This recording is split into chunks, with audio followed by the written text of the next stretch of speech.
everyone, my name is Bennett from grade 12 and today I would be presenting about ligand substitution. To start, I would like to remind you that this experiment is supposed to be a qualitative instead of a quantitative experiment, so we will not have any counting at all.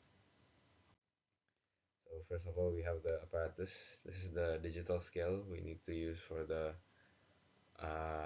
measuring the amount of substances that we're going to use, but in the end we are not using this digital scale as much because we don't really need to count it.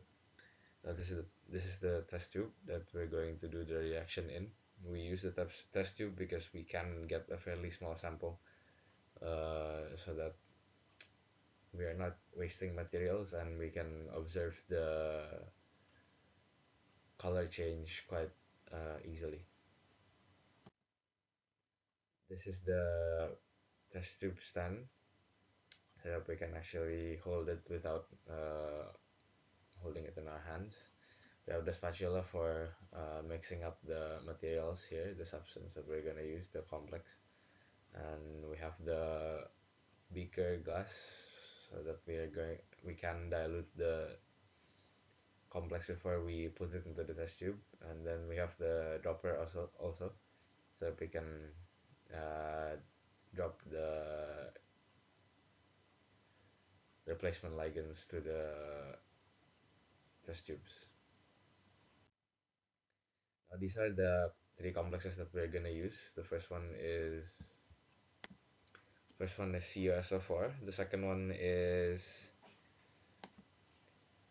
NH42SO4 FeSO4, and the last one is FeCl3, which is this one. We can see that the three complexes have different colors, and this is because they're transition element complex. That means that according to what ligand they have, they would have different colors.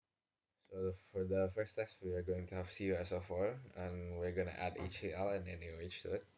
So we can see for the first reaction, when we add HCl, we have little to no difference, and the solution becomes a bit more greener than before.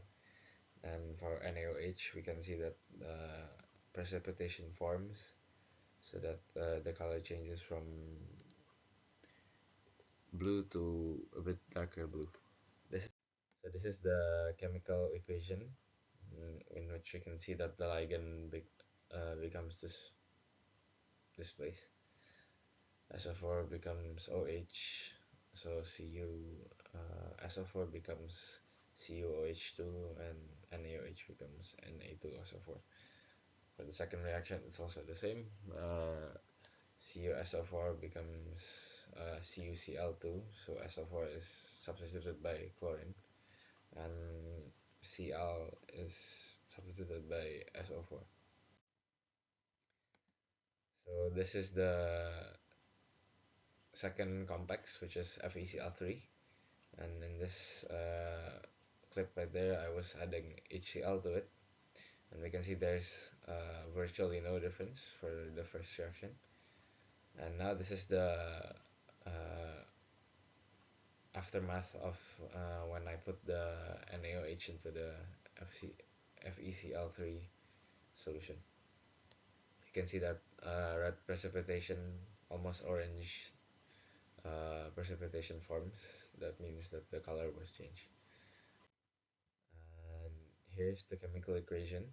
So for the first one, we can see that the ligand didn't really change. That probably explains why the color does not really change that much, as we can see. And for the second reaction, the ligand changed from Cl3 into OH3.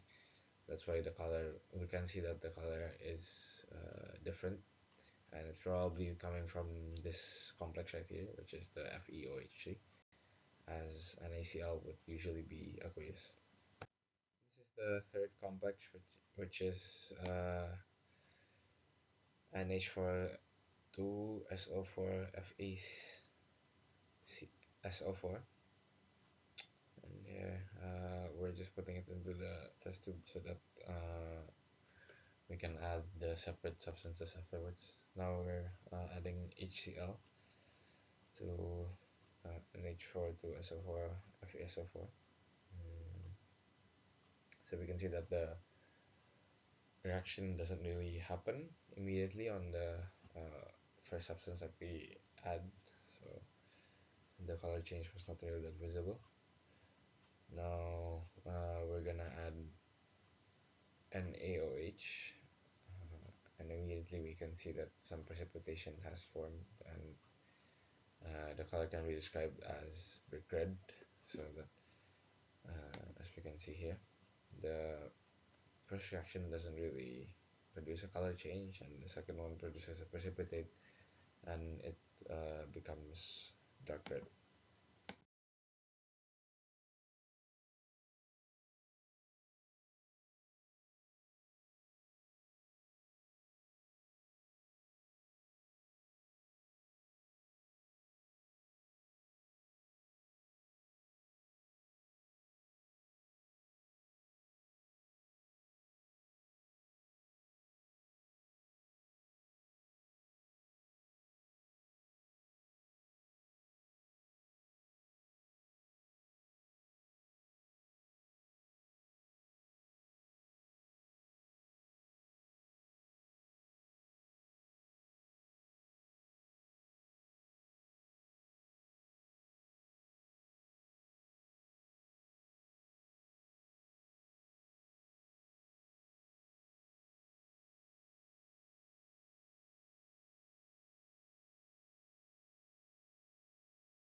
This is the chemical equation for both of the reaction.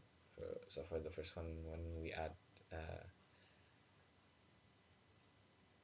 when we add HCl,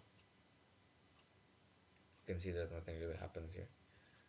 And this is the second one, where we add NaOH, and we can see that the ligand is changed from SO4 into OH, and then it becomes several different things. That probably explains why it has a precipitate and it has the color of red.